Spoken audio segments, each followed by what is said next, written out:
네, 국회에 마련된 특설 스튜디오 K큐브입니다. 자, 2시가 이제 넘긴 시간인데 일부 지역은 뭐 초접전으로 또 접전으로 승부를 가르지 못하고 있습니다. 자, 내 삶을 바꾸는 선택 2020 총선 4시부터 저희가 지금 쭉 방송을 하고 있는데 2시를 넘기고 있다는 것도 굉장히 느낌이 새롭네요. 네. 자, 그리고 KBS 예측 프로그램인 이제 디지션 K에서 이제 내놓은 예상 의석수는 더민주, 더시민 173석, 그리고 미래통합당, 한국당이 110석입니다. 네, 디지션 K는 지금 계속 시간이 지나면서 업데이트 해드리고 있습니다. 네. 자, 치열한 총선 격전의 하루가 마무리돼 가고 있습니다. 승자와 패자가 거의 다 가려졌습니다. 민주당 입장에서 이번 선거의 최고 수훈갑을 꼽으라면 누굴 꼽으시겠어요?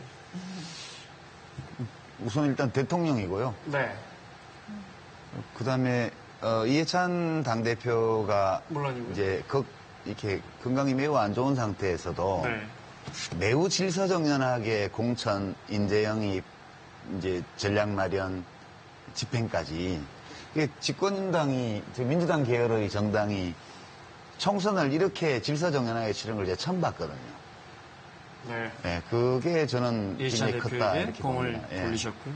저는 혹시나 한교안 대표 이야기하실까봐 좀 걱정했습니다. 그렇게 말하면 안 되죠. 총선을 되돌아보고 앞으로의 우리 정치를 좀 이야기해 보겠습니다. 그러기에 앞서서 앞서 우리 메인 스튜디오에서도 언급했지만 오늘 총선을 잘 치러낸 우리 국민들, 우리 정부도 있고 우리 정치권도 승자와 패자를 떠나서 CNN이 오늘 보도한 걸 보면 영국, 프랑스 등 47개 나라가 포기한 선거를 한국이 치르고 있다 이렇게 오늘 아침에 보도했거든요. 우리 국민들에게 정말 박수라도 쳐야 할 상황이에요. 평가를 좀 해주시면 됩니다. 아니 뭐 평가할 게 뭐 있겠습니까? 시민들은 정부를 믿고 또 정부는 이제 전염병 확산을 막기 위한 시민들의 행동에 대한 방침이나 이런 걸 정하고 시민들이 따라줄 것이라고 믿고 이 선거를 한 거거든요. 아주 극히 일부 선거 사무소 이제 투표소에서 조금 소란이 있긴 했지만 그리고 몇 천만 명이 참여하는 이 행사를 이렇게 잘 치러냈다는 거는 우리 국민들 스스로 이제 자부심을 느껴도 좋을 만한 일이 아닐까 이렇게 생각합니다. 마스크 끼고 장갑 끼고 그러고도 투표율이 굉장히 높았어요. 그 전만은 뭐 코로나 위기 극복하는 데 있어서도 뭐 아주 완전히 극복한 건 아니지만 국민들의 위대한 협조가 있었죠. 그래서 우리 국민들의 그런 면에서의 시민 정신은 대단하다고 생각하고요. 또 우리 국민들이 여러 가지 어떤 정부 정책이나 이런 데에서 날카로운 비판도 하지만 다른 한편에서는 정부의 굉장히 협조적인 국민입니다. 우리 국민들이 기본적으로. 대구 같은 경우에도 굉장히 어려운 상황을 극복하는데 대구 시민들이 보여준 그런 시민 정신도 그렇고 뭐 이번에 선거에서도 어쨌든 투표율이 굉장히 낮을 거라고 생각했는데 그와 관계없이 높은 참여 의식을 보여줬다는 거 이런 것들도 상당히 평가를 할 수 있지 않을까 싶습니다. 네, 외신들의 칭찬도 있었지만 우리 스스로도 민주주의의 어떤 새로운 지표를 보여주는 그런 과정이 아니었나 싶어서 굉장히 뿌듯합니다. 근데 이게 이렇게 반짝 끝나서는 안 되잖아요. 이번 선거 결과가 이제 앞으로 우리 정치 지형도 좀 선진국화도 하는데 좀 도움이 되어야 되는데 앞으로 이 선거 결과가 우리 정치에 또 좀 이른 판단일까요? 대선에는 어떤 영향을 미칠지 좀 두 분께 좀 얘기 좀 들어볼까요? 저한테요? 네. 전문가들이 손희 대표님 한번 말씀 부탁드릴게요. 대한민국 수립된 이후 아마 이게 보수 정당이 이렇게 크게 진 건 처음일 겁니다. 그리고 2010년부터 치러진 전국 단위 선거에서 20대부터 40대까지 한 번도 이겨보지 못했어요. 근데 2017년부터 2018년 2017년 대통령 선거, 2018년 지방선거, 이번 총선까지는 아마도 저 출구조사 결과에서 연령별 저걸 봐야 되겠지만 50대까지도 다 진 것 같습니다. 그러면 이제 60대 이상에서만 지금 이겼다는 얘기인데 이것은 이제 세대 전쟁이 이렇게 극심하게 양극화되어 있는 것은 지역도 그렇고요. 한국 정치에 좋지 않죠. 그래서 조금 이념적이고 뭐 이런데 너무 이제 편향되지 말고 보수 쪽에서도 중도층을 잡기 위해서는 그 중도층을 잡아야만 또 젊은 사람들도 잡을 수 있거든요. 이제 그런 정당으로 변모하지 않으면 승리도 못할 뿐만 아니라 한국 정치도 달라지지 않을 거예요. 네. 예, 그런 편향된 어떤 그 인식들, 확증 편향이 잡혀서 뭐 이런 얘기는 좀 어떨지 모르지만 보수 유튜버들한테 끌려다니는 그런 정치로는 다음 대통령 선거도 어렵다. 네. 자유우파가 결집하면 이긴다라는 인식을 가지고 지금 4번의 선거를 연속 졌거든요. 2016년에도 지고 나서 기회가 있었는데 그때도 또 친박 당대표를 뽑았고 2017년 대통령 선거 끝나고도 또 패배했던 후보를 당대표로 뽑았고 2017년, 18년 지방선거를 크게 지고도 탄핵에 또 책임이 있는 또 한교안 대표 체제를 만들었고 이번 이제 4번 졌는데 이러고도 중도 민심을 잡기 위한 변화를 안 한다면 그럼 다음 대통령 선거 또 지겠죠. 2년이라는 시간이 남았으니까 이제 보수 입장에서는 좀 몸을 추스릴 수 있는 충분한 시간은 있는 거 아닙니까? 충분한 시간은 없죠. 지금 박성민 대표가 말씀하셨듯이 사실 기존의 보수 정당의 문제, 그 체질을 극복하기 위해서 저희가 통합도 했고 또 외연도 확장하고 혁신의 노력도 해온 것인데 그것이 이번 선거 과정을 통해서 국민들에게는 옛날 정당, 옛날 그 모습으로 회귀하는 네. 이런 것으로 비춰졌던 것 같아요. 그것이 이제 가장 크게 국민들 마음을 못 얻는. 그러나 이제 한편으로 좀 그래도 기대를 할 수 있는 것은 보수층을 어쨌든 이렇게 좀 결집을 하는 데에는 어느 정도는 조금 지난 지방선거나 그 이전에 비해서는 조금 나아진 점은 있는데 네. 그것만으로는 외연 확대를 하기가 어렵죠. 그러니까 결국 그동안 쭉 저도 주장을 하고 뭐 다 여러분들이 주장을 했지만 이 보수 정당의 문제는 두 가지를 해결해야 됩니다. 하나는 확장성의 문제를 해결해야 되고요. 다른 하나는 앞으로는 이 자라나는 세대, 미래 세대에 매력을 줄 수가 있어야 되는데 그 부분이 지금 결여돼 있는 거죠. 그러니까 자꾸 보수가 어떤 의미에서는 좀 원리주의적으로 또 도그마틱하게 이렇게 교조적으로 이념이나 가치나 이런 것들을 가져가게 되면 또는 행태를 그렇게 가져가게 되면 점점 윗세대, 장년 세대, 노년 세대를 위한 정당으로 이렇게 머무르게 되거든요. 그러니까 이거를 어떻게 하면 미래 세대로 넘겨줄 수 있는 가교를 만들 것인가. 네. 그것이 앞으로 혁신의 가장 중요한 과제라고. 제가 한 말씀만 덧붙여도 될까요? 그러니까 저는 미래통합당이 2012년 총선에서 2009년 대선에서 패배하고 2012년 총선에서 81석의 참패를 거둔 다음에 완전히 내부가 붕괴하고 해체 상태에 들어가 있던 민주당을 재건한 과정을 한번 연구해 보시라고 권하고 싶어요.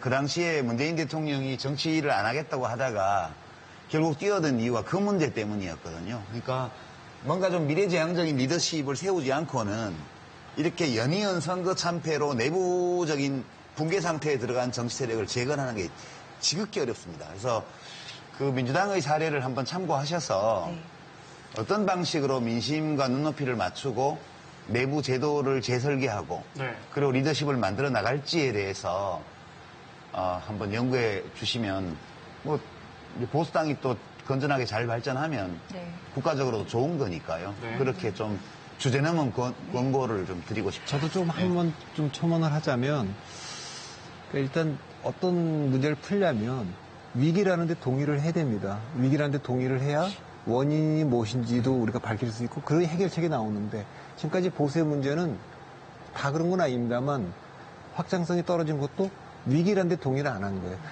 대통령 선거에 버금갈 정도의 투표를 기록한 선거에서 졌다면 그렇다면 이제 보수는 좀 뼈아프지만 더 이상 한국 사회에서 주류가 아니고 비주류다. 야당이고 도전자다. 이걸 분명히 해야 될 것 같아요. 우리가 대한민국의 주류고 끌고 가고 있는데 지금 이상한 세력들이 잡고 있다. 이런 인식으로는 다음에 또 질 것 같아요. 다음 선거에도 또 이런 기회가 있을지 모르겠습니다만 저희가 이제 정치합시다 하면서 정치에 대한 이해 또 정치에 대한 효능감을 또 여러분과 함께 또 키워나가기 위해서 좀 노력했는데요.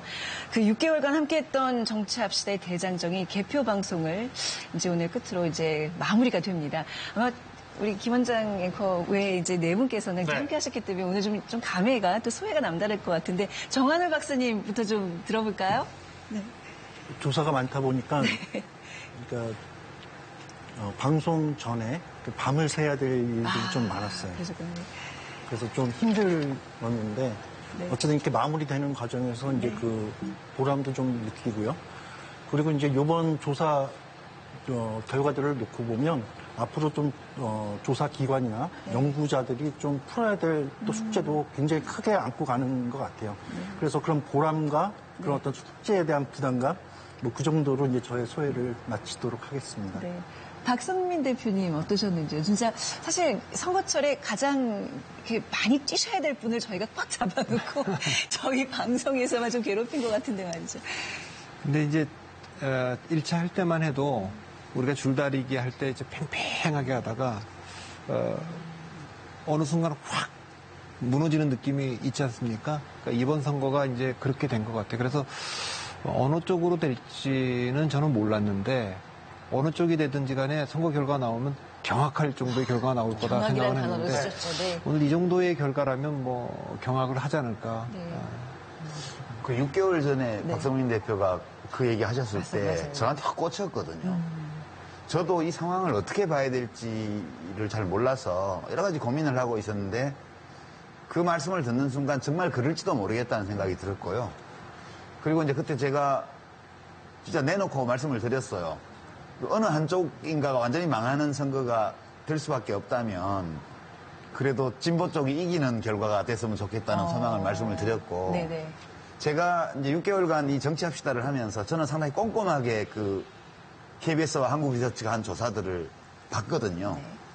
그래서 제가 사전투표율 25% 얘기한 것도 그 자료에 의거한 거였고 전체투표율 65%를 본 것도 그 자료에 의거한 거였고요. 네. 그다음에 제가 잘못 말했다가 엄청나게 비난을 받았던 180석 발언 그것도 사실은 밖으로 말하면 안 되는 거였지만 마음속에 그런 정도의 상황이 올지도 모르겠다는 생각 또는 왔으면 좋겠다는 개인적인 희망이 있어서 이렇게 담고 있다가 부지불식간에 시청자 게시판에 올라온 질문에 답하는 과정에서 희망사항입니다만 네. 불가능한 꿈은 아닙니다. 이렇게 말을 했던 거거든요.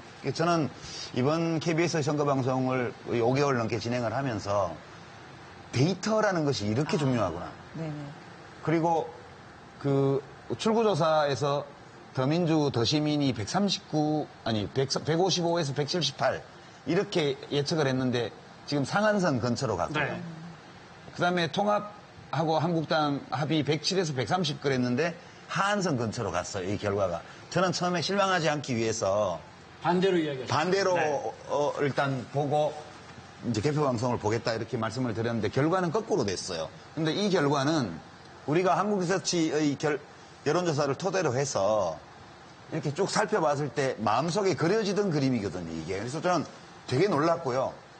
여론조사가 많은 비난을 받지만 제가 이 방송을 5개월간 진행하면서 전적으로 의지했던 그 데이터가 결과와 일치했다고 저는 봐요. 좀 놀랐습니다. 사실 내심. 예.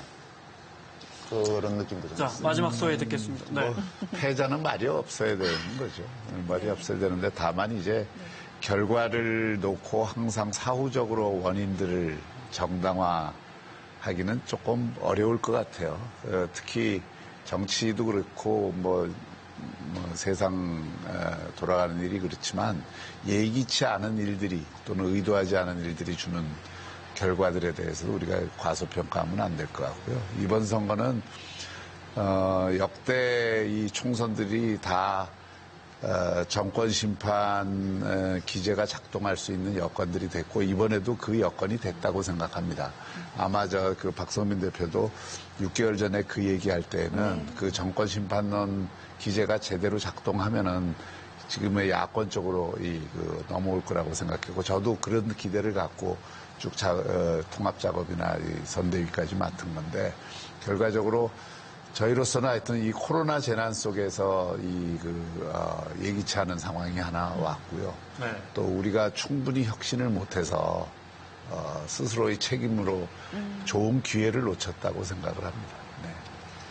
자, 저희 개표 방송도 이제 막바지로 치닫고 있고 정치합시다 프로그램도 이제 대단원에 막을 내려야 할 시점인데 제가 준비한 마지막 질문은 최근에 코로나 사태를 겪으면서 김기현 교수님 기억하시죠? 네, 저는 뭐 개인적으로도 아주 네. 친하던 분이죠. 김기현 교수님의 말이 회자되고 있습니다. 한국인은 고단하고 억울하고 불안하다.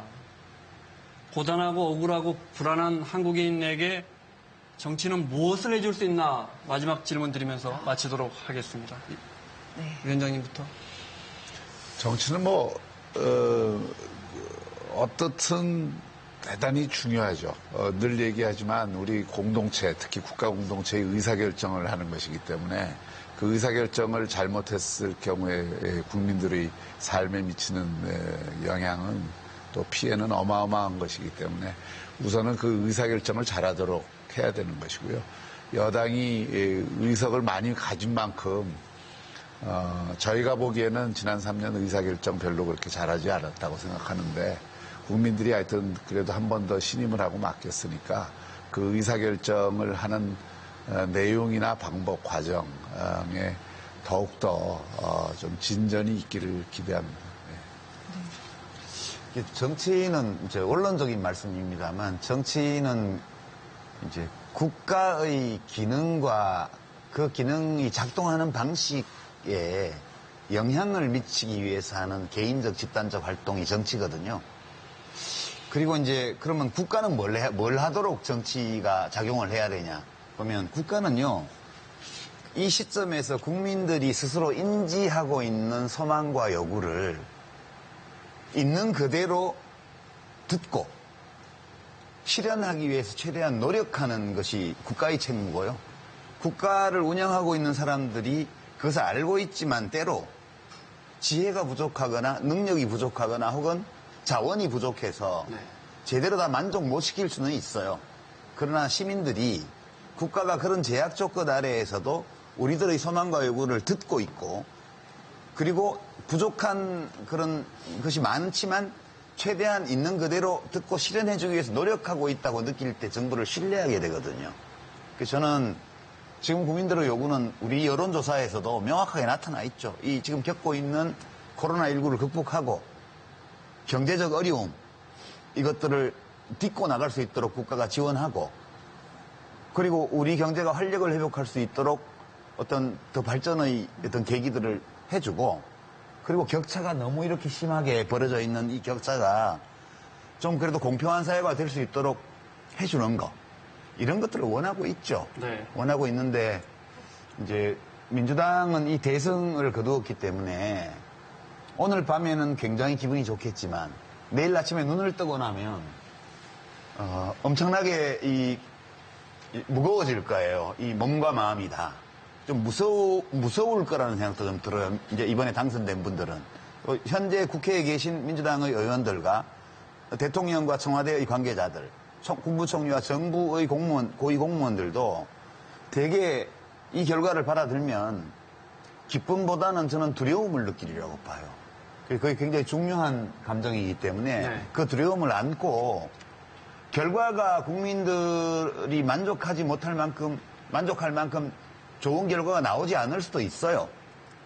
그러나 그 결과만큼이나 중요한 것이 어떤 결과를 내든 정부가 국가가 최선을 다해서 시민들의 목소리를 듣고 노력했다는 점 그것을 인정받을 수 있다면 그러면 그 다음에는 좀 더 잘할 수 있는 거거든요. 그래서 저는 우리 지금 국정을 운영하고 있는 집권 세력의 모든 분들이 이 기쁨을 잠시만 느끼고 그리고 내일 아침에 자고 일어나서는 이 두려움을 안고 국정을 운영해 줬으면 좋겠다. 그런 소망을 주제넘게 또 말씀드리고 싶네요. 네, 우리 박수민 대표님 또 정원 박사님도 이제 앞으로 데이터를 갖고 계속 이 정치에 관여를 하실 텐데 좀 같은 질문입니다. 정치가 국민에게 해줘야 되는 일 뭐라고 생각하시는지. 데이터가 좀 무관한 얘기를 좀 끝질문입니다. 네. 드리자면 네. 좀 쉽게 얘기하면 정치가 네. 국민들이 듣고 싶어하는 얘기를 좀 해주는 정치를 해줬으면 좋겠다는 생각이 들어요. 그러니까 아마도 이번 선거에서 그 야당한테는 좀 혁신이라는 얘기를 더 크게 얘기를 듣고 싶었을 것 같고요. 그리고 이렇게 커진 정부 여당에게는 이제 앞으로 좀 이렇게 그 경제와 민생 그리고 협치 이런 단어들을 좀 많이 듣고 싶어 하지 않을까. 좀 그렇게 듣고 싶어 하는 얘기들을 많이 해주는 정치를 해주셨으면 좋겠다. 뭐, 요 정도로 마치겠습니다. 그 정치는 전쟁과 스포츠 중간쯤에 있을 겁니다. 네. 전쟁으로 가까이 가면 상대를 죽일 적으로 보고요. 스포츠로 가까이 가면 이길 경쟁자로 보죠. 저는 정치가 갈등의 시작이 아니라 갈등의 끝이어야 된다고 봅니다. 우리 정치는 갈등의 시작이죠. 바라건대 다른 거는 모르겠지만 광장에서 더 이상 국민과 국민이, 시민과 시민이 충돌하도록 내버려두지 않았으면 좋겠습니다. 그것이 국론 분열이 아니라고 대통령께서 말씀하셨지만 제가 보기엔 명백히 국론 분열이고 생산적이지 않아요. 코로나19를 극복하는 과정에서 우리가 하나가 되면 얼마나 세계가 찬사를 보내는지를 해낼 수 있습니까? 저는 정치가 상대를 인정하고 그래서 페어하게 경쟁하는 스포츠로 네. 전쟁이 아니라 그렇게 갔으면 좋겠습니다. 저희가 시작할 때 대한민국 최강 농객들과 함께한다 그랬는데 역시 그 마무리까지 이렇게 멋진 말씀들만 남겨주십니다. 네. 자, 그리고 마무리하기 전에 저 진짜 궁금해서 이 두 분께 여쭤봐야 될 것 같은데 그동안 너무 고생하셨잖아요. 특히 우리 교수님. 향후 계획들이 어떻게 되시는지. 사장님은 이제 저요? 낚시 다니신다고 얼핏 저희한테 말씀해 주셨는데. 제가 먼저 말씀드려도 네, 될까요? 네. 저는 이제 정치 비평을 좀 그만하려고 합니다. 이번에 느낀 것도 많았고요. 말을 많이 하다 보면 틀린 말을 하게 되고 또 안 해도 될 말을 하게 되고 혹은 안 하면 더 좋았을 말도 하게 되고요. 또 정치 비평은 저 나름으로 사회적인 의미가 있다고 생각을 해서 이제 지난 한 3년간 이렇게 해왔는데 이제는 다른 분이 하시기에 좀 저는 멈추고 노무현재단 이사장으로서 한 1년 반 정도 임기가 남아있기 때문에 이제 그런 책임은 또 끝까지 해야 되겠지만 저의 원래의 일상으로 좀 이제 가야 되지 않나. 작년 8월부터 제가 뭐 윤석열 검찰총장하고 뭐 시체말로 싸우고 그러다 보니까 공격도 많이 받았고요. 또 알릴레오 유튜브 방송을 이제 정치 비평을 진행을 하면서 갈등도 많이 겪었고 뭐 하여튼 함정에 빠질 뻔도 했고 그랬습니다. 그래서 더 감당하기가 저도 좀 힘들어서 그렇게 할 계획이고요. 우리 박성준 교수님 저하고 참 방송도 많이 같이 하시고 하셨는데 전 사실 마음속으로 또 말리고 싶었고 또 실제로 말리기도 했고 거기 가시지 말고 저하고 이거 하자고 그랬는데 참 애망이 쓰셨고 제가 마음이 되게 안쓰러워요. 예. 고맙습니다. 저도 뭐 일상으로 돌아가야죠. 예. 제 나름대로는 한번 참여해서 정치 실험을 해본 것인데 뭐 세상이라는 게 의도한 만큼 결과를 못 가질 때가 많은 거니까 또 그럼에도 불구하고 또 내일부터는 새로운 정치가 시작되지 않겠습니까? 예. 네. 저는 뭐 그 바깥에서 하여튼 이 보수나 중도가 혁신하는 그런 일에 그냥 후원을 하는 그런 입장에 있겠습니다. 네. 더 좋은 곳에서도 자주 뵙기를 기대하겠습니다. 혼탁한 정치권이 혹시 두 분을 재소환하는 건 아닌지 모르겠습니다. 네. 끝으로 남기실 말씀 없으세요? 마무리하시죠. 네. 자, 내 삶을 바꾸는 정치라는 슬로건으로 그동안 함께해온 정치합시다 팀은 여기서 아쉽지만 인사를 드리도록 하겠습니다. 함께해 주신 유시민 이사장님, 그리고 박형준 교수님, 박선민 대표님, 그리고 정한울 박사님, 대단히 감사하고요. 그리고 저희 정치합시다에 계속해서 관심과 애정 보내주신 시청자 여러분 고맙습니다. 자, 지금까지 K큐브였습니다.